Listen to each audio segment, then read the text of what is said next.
Okay, we're on. Right, let me get out. You want to start? Introduction, just like with an who introduction. you are. And Yep. So, Peter Bell. Yep. You want to go first? I reckon you should talk about Peter Bell. Okay, no worries. All right, my name's Peter Bell. I have previously had a 14-year career in the AFL for North Melbourne and Fremantle.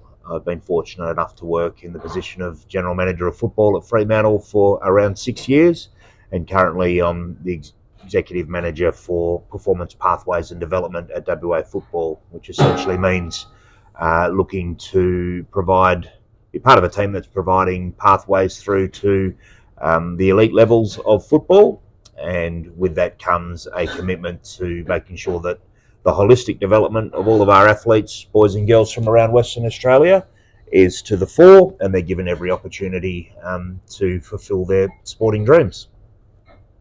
That's amazing. One shot. Yeah. My name's Matt Tribble. I'm the proud founder and owner of Next Move Wellness and Physiotherapy here in sunny Western Australia in a coastal suburb called Hillary's. I'm very proud that we've got, over the journey, we've had over 30,000 families enter our facility. We've got an awesome team here, 20 staff of movement coaches, physiotherapists, Pilates coaches, baristas in our coffee shop here. We have sports scientists, and I guess that's probably been the theme, is that we've maybe started our journey as physiotherapists, but we've gone into this space of sort of just looking at new ways to help our local community, and I think through that developed a real discovery that there's a lot of kids and families in our community that need more than just care for their injuries, but it's actually more about their well-being.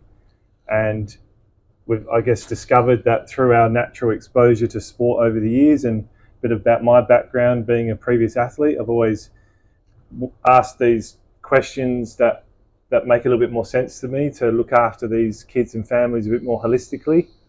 That's helping the kids become a little bit more mindful of their mindset development, as well as their physical preparation for sport, and unlocking some potential that they never maybe realised. And I think through that journey, it's how obviously I got to meet people like Peter, where we've got that alignment with helping kids that require our support and help, kids that maybe financially might not have been able to afford it, but sort of giving them some education and some simple things that they can do that can unlock that performance potential. I feel that if we think about the context of some of our sports here in Australia, Aussie rules football, I feel like it's got a lot to learn from other codes. So one of my biggest values is I've been very curious to educate myself in different parts of the world on movement and speed, and understanding a little bit more where injuries come from. So I guess I've got a framework of thinking, planning, and helping kids understand in a simplified way from a very complex system in the human body of how to do all these things better. I love helping people goal set, whether you're I don't know, whether you're deep in some sort of problem with how you prepare yourself for your job, or it's your sporting goal, or it's your weekend aspiration. They're the sort of things that sort of make me excited, and things that I'm very passionate in. So that's a bit about me. So Matt, in my current job, generally I work with athletes from 15 through to 18 years of age, and I'm sure that you work with athletes at a similar age.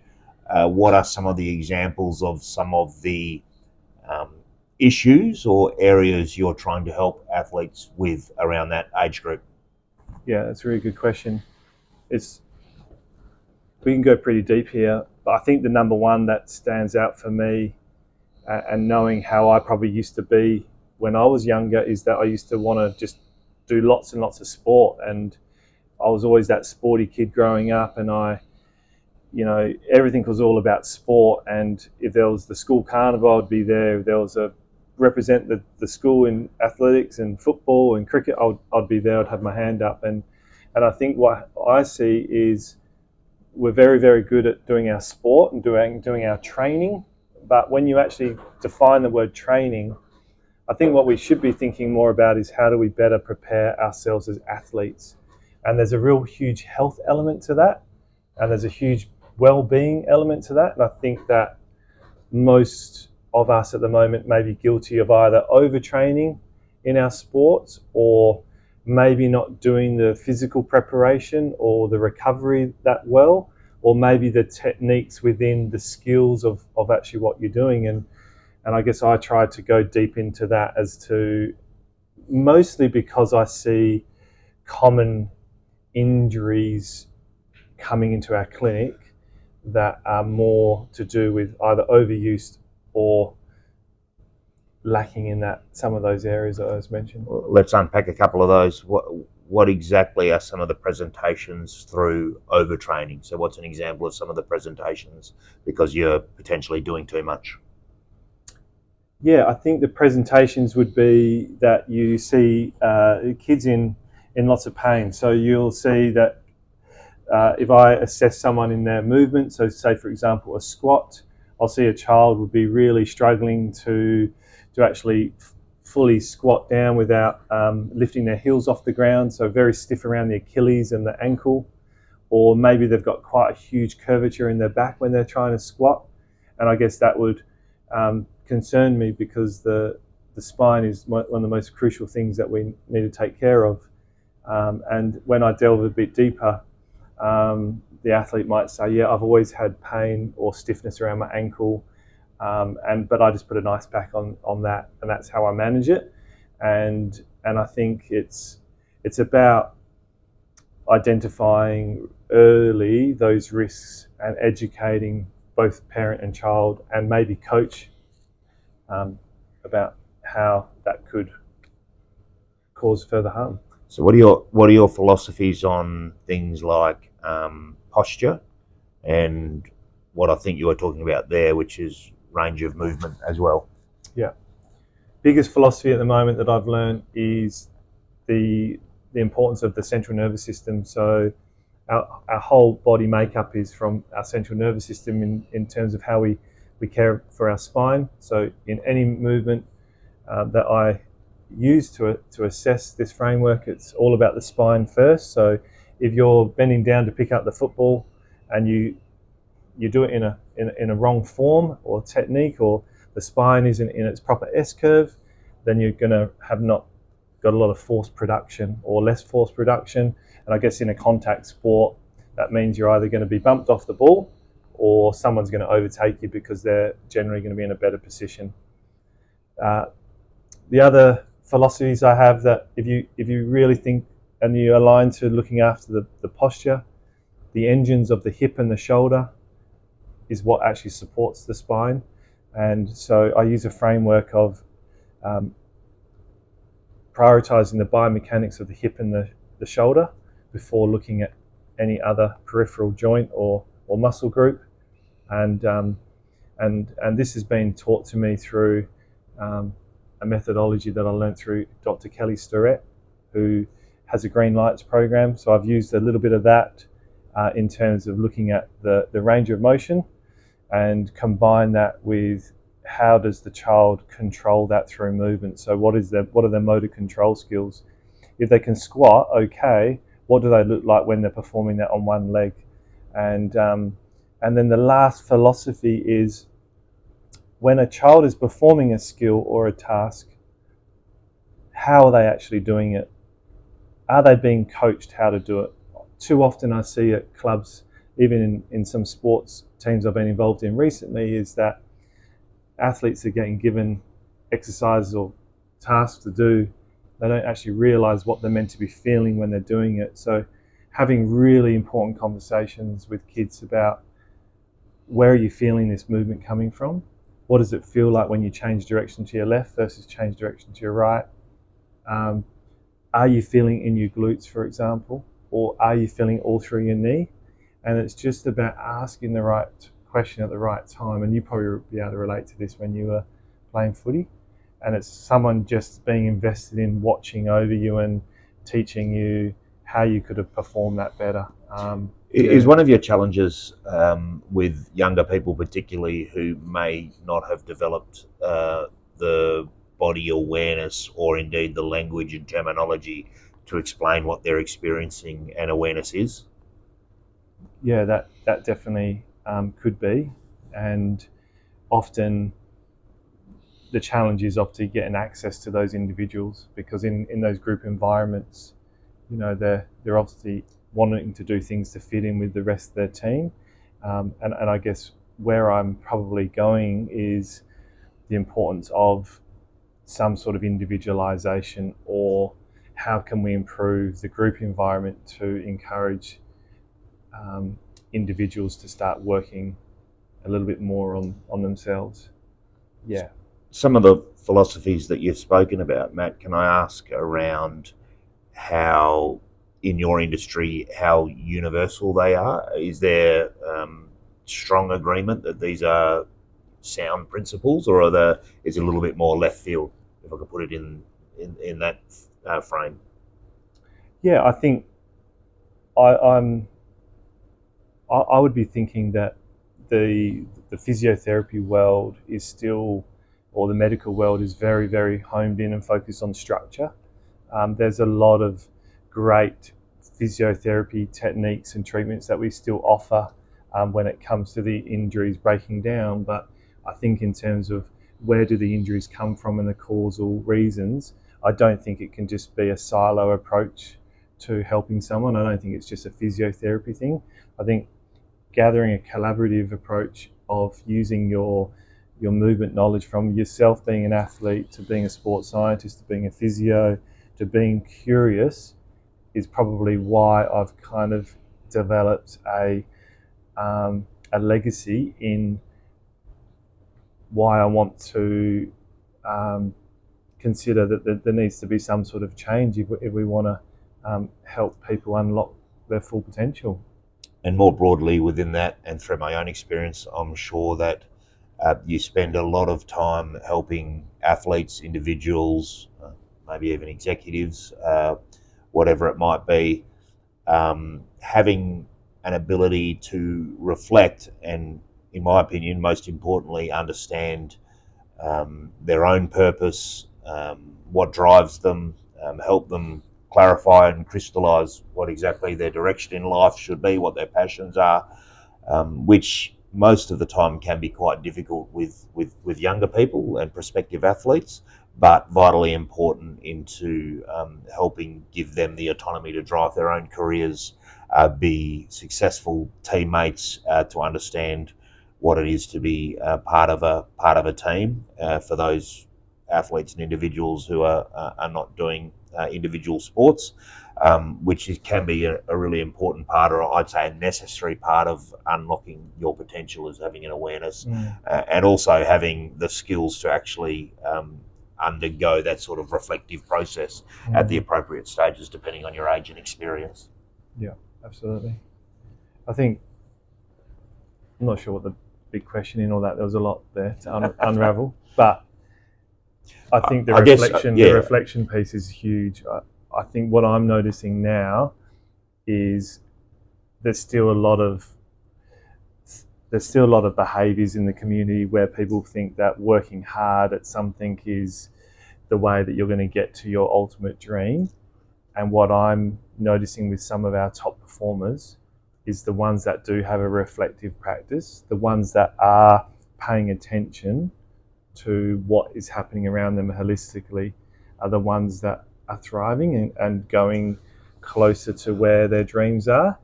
The other part is, and this is the bit that I do a little bit, which is a bit of an uncomfortable conversation with some, is the accountability piece. Yep. Which is, are your behaviours matching what you're writing down on paper? So you might have a reflective practice and be dreamy and have visionary ideas about being the best at something, but are your behaviours really matching? Are the habits really happening? Or is it just, I want to be this, I want to do this? And so I always keep thinking around this getting shit done. Are you a poet or are you a plumber? Do you get the work done, or is it just all fluffy words on a piece of paper? And sometimes you've got to create the conditions, like you've got to create the environment for kids to be able to have those comfortable conversations that most of the time 16, 17-year-olds have probably got enthusiastic support at home that they might not want to be hearing it from them. Maybe the coaches are in their ear and telling them how great they are, but they need to keep working harder. But it might not be needing to be working harder. I mean, I was sitting on the couch here a couple of days ago with one of the football players, and they were talking about their reflective practice, and they were talking about all the unconventional things that we're starting to do together, how we're now using these different speed principles to help him move better. And he goes, geez, they're really weird, and I never thought that they would be drills that I'd be doing, but geez, they make me feel a bit sharper. And I think when we talk about doing things left of wing, I reckon that's what leadership is. I think it's about doing things that no one else is doing. And what I then say to athletes is, think about, you're doing all this work differently that no one else is doing. And then that helps them with their mindset when they're going out to perform, that, well, no one's going to beat me because I know that these guys aren't doing this work. So you can put different spins on it. It can either make you can either go along with what the crowd are doing, or you can go and do something that's a bit more unique because maybe the crowd stuff hasn't got you to where you want to be. Yeah. That makes sense. But then, going down this biomechanical pathway, there are a lot of kids, there are a lot of adults that have obviously succeeded using the traditional methods of what they know, and is the argument that biomechanically they were always going to make it because their biomechanics are great. Where I'm feeling is that in the community we've got this leakage of performance because there are a lot of kids that are biomechanically struggling. Kids sit more now, they're on devices more now, and this is leading to all these other health problems in our community. So yeah, I don't know, I struggle with what my title is, mate. I don't know whether I'm a physio, I don't know whether I'm a psychologist, I don't know whether I'm a movement dude, I'm not sure, but the passion is there to care and make sure that people can get to where they need to be. Well, the answer is you're probably a little bit of all of those things, which is a really interesting place to be. Anything else that you reckon that we missed out on? What about a bit more about, like, when I met you, Pete, like your story, and like if we go back to that conversation that we had with Jordan, you had some interesting stuff that happened when you were an athlete, and why you end up remind me what that was. Well, I think you said something along the lines that you had maybe some regrets.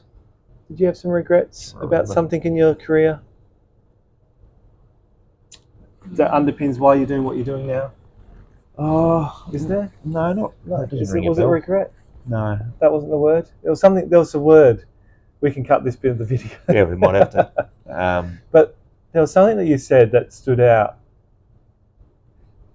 Well, what would be your story that you'd tell on stage for an audience around kids or adults or people that wanted to perform, things that you realised that were quite important to you looking back, if you did those things, call them maybe your 1%ers, not sure. Yeah, it's a really interesting question, and bearing in mind that I played in a very different generation to what it is today, a long time ago, and we've advanced and progressed so much. I think my issue was not at all doing the work. I had a really good work rate and work ethic. I think it was more around what we spoke about earlier, and that was the reflective piece in working out, what your purpose is, and awareness of what your strengths are, and I'm a big believer in everyone has inherent attributes, but sometimes those strengths, if they're overdosed, can also bring out the room for improvement parts of your personality as well. So for me, it was always having an ability to relax post competition, to not be too caught up in the areas that you didn't execute the way that you wanted to execute. So it's okay not to have been perfect, to have made mistakes. That's normal.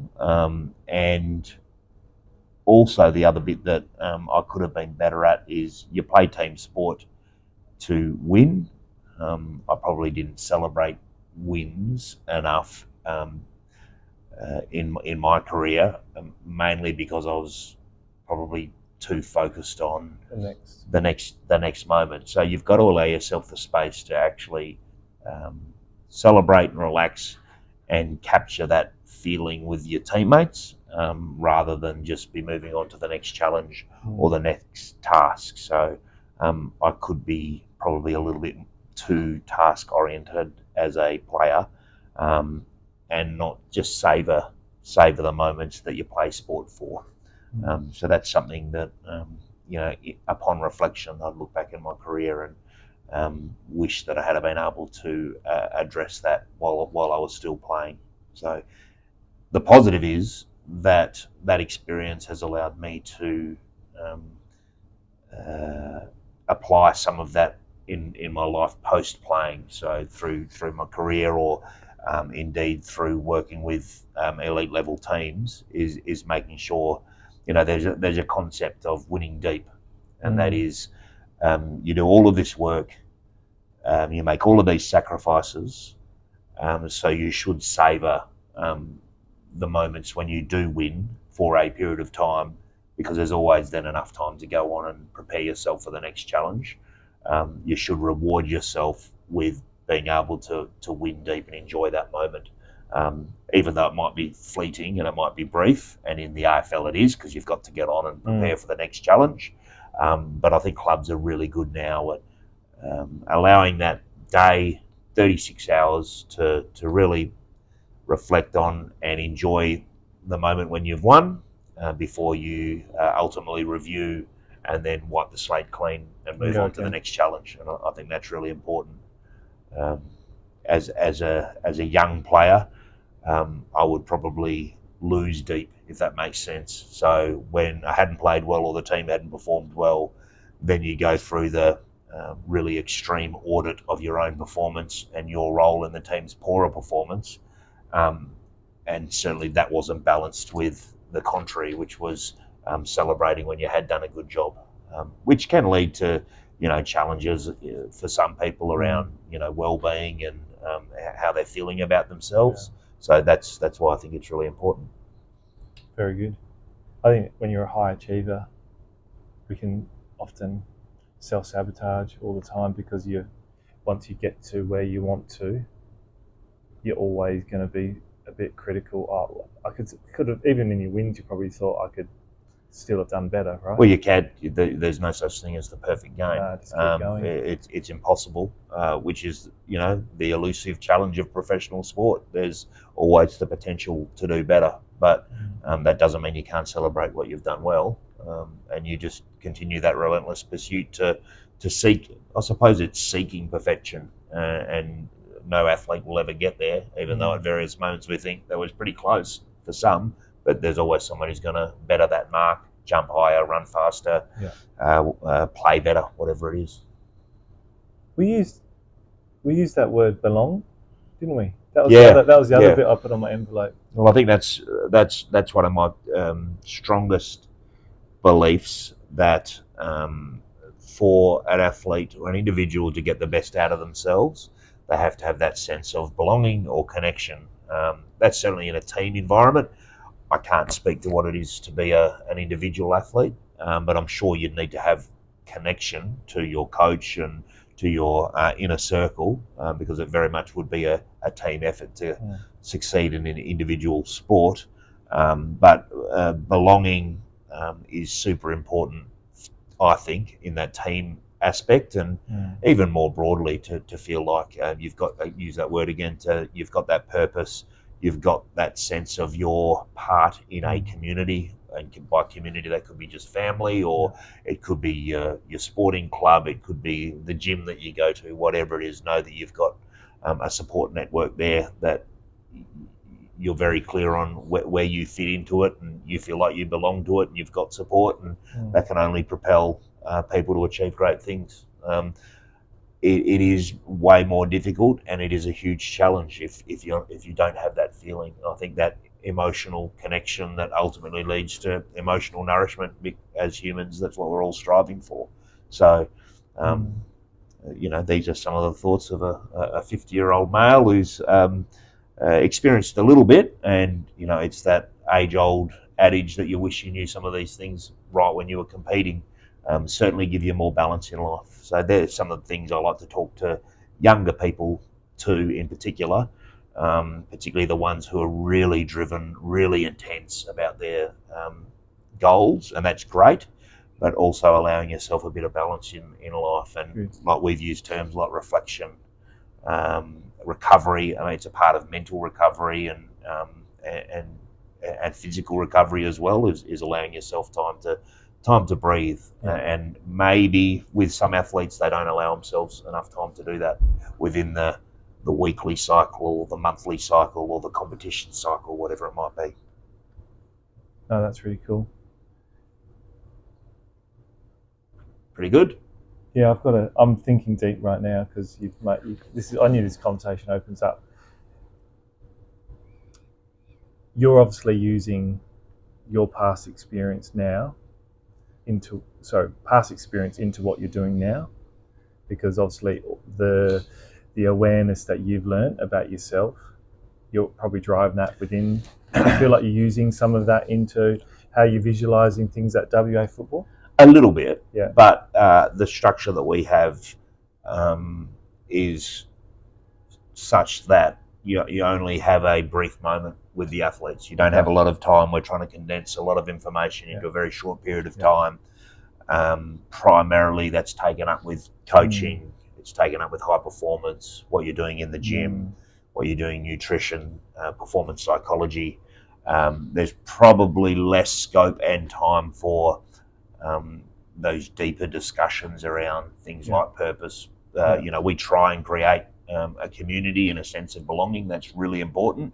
And the challenge with us is we've got the athletes for a brief moment, but if we can arm them with some introductory experience to that feeling and some of those terms and conversations, I know that will arm our athletes with some tools that when it comes up, hopefully in their AFL or AFLW careers, in my line of work, it's not the first time they're hearing some of these themes, some of these terms, because that's what I know that the AFL and AFLW clubs are really trying to create, a psychologically safe environment where people can be themselves, express themselves, but within the construct of a team sport. So it's a really interesting thing to talk to people about. One of the things you were talking about before, the belonging and the emotional connection, and where I found myself at. Obviously, I went off to that trip in America. And probably you get a little bit of feedback, don't you, about, you go to an environment, you learn a little bit more about yourself, what you're good at doing. I go to America, I go on a speed course.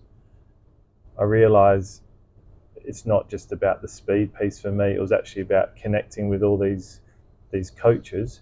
I've literally come back here and thought, when I forgot to probably say, but one of the other left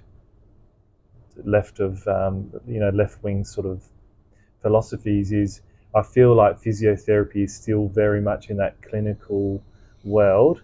Like, you put me on a physio course with people talking about their PhDs. Whilst it can be interesting what they discover and find, I feel like I've moved more towards the coaching end of physio, and the reason why I think, or what, you talk about purpose and being aligned with, well, what is your reason for why you're doing what you're doing? And I've just realised that it's all about conversation. Yep. You don't actually have to have a PhD in the knee or the ankle or whatever to be able to talk to someone, relate to someone. So that's why I think you have to have this holistic brain where you know a bit about the science, you know a little bit about the physio, you know a bit about movement, you know a bit about speed, but ultimately having conversations with these athletes that are at the right timing, that's what I think is where you unlock talent. Yeah, and I think through that process you can unlock and uncover a really important thing for athletes, and that is the awareness they have for what they are feeling and what their body is experiencing. Being in touch with what things feel like is super important. So for those of you who are unaware, coaches will often at quarter time, or good coaches, or a 3/4 time, whatever it is, one of the first questions they should be asking the footballer is, what are you feeling out there? What's the game telling you? What are the cues? Where are you at emotionally? And generally, they will give you enough feedback that will then guide that one-on-one coaching moment. I can't, for the life of me, understand when a coach comes out and just starts talking at players without first asking them, give me an assessment of what the game's telling you, because they're the ones that are actually out there. And the same would go for, from a physiological perspective, when a player is recovering from an injury or is trying to work on a particular physical goal. I'm sure their performance coach, the first thing that they would ask him or her would be, how did that feel when you're out there running, or you're in the gym lifting with a different technique? Tell me what that feels. And for so many athletes, that's such a learned skill, because we all just, traditionally, you just go out and do what you're told, but you're not fully you're not fully involved in thinking about how that feels when you're doing a particular lift, or whatever it might be, or running a particular way. And your ability to articulate that back to a coach is super important, obviously. Is that because we're probably in an ecosystem still? It's probably a bit heavy for me, or deep for me to consider that. It's just the way that it is. I don't think there's enough questions asked from the coach back to the player necessarily. We're getting a lot better at it, but traditionally it's just been, hey, this is what I want you to do, go and do it. And then, okay, great, you did it. Okay, we'll move on to the next thing. But you're missing out on so much information. And it's a bit of a cliche, but the curiosity and the coaching/teaching opportunity is super important, in my opinion. So this event should really be to help coaches become more curious, to ask the right questions to help their athletes perform, or to pay attention more to the mindset aspect, because that's really where everything starts with performance. Yeah, I think it's an opportunity to hear some experiences and hear some stories, and then an opportunity for reflection on what you've just heard. Are there bits and pieces that perhaps I could take away to my line of work, whether it's coaching, teaching, or otherwise, whatever it might be, and at least give you an opportunity to just check and recheck some of your own philosophies. And if we're going to talk about curiosity, there might be some things that you could take away and apply in your own pursuit, industry, discipline, whatever it might be. So I think it's for people who, they might be coaches, but are curious to expand their thinking a little bit, and at the very least hear from some interesting people about their beliefs and experiences. That's awesome, mate. I've really enjoyed this conversation. No, it's been fun. I didn't think that we would go down so many different pathways, but it always happens that way. It can tend to happen. Is there anything else that you want to ask? No, I think anything else we should chat about? No, done. That's good. I think Dunsky? I think there'll be a bit there, Matt. Personally, so have a play around with it.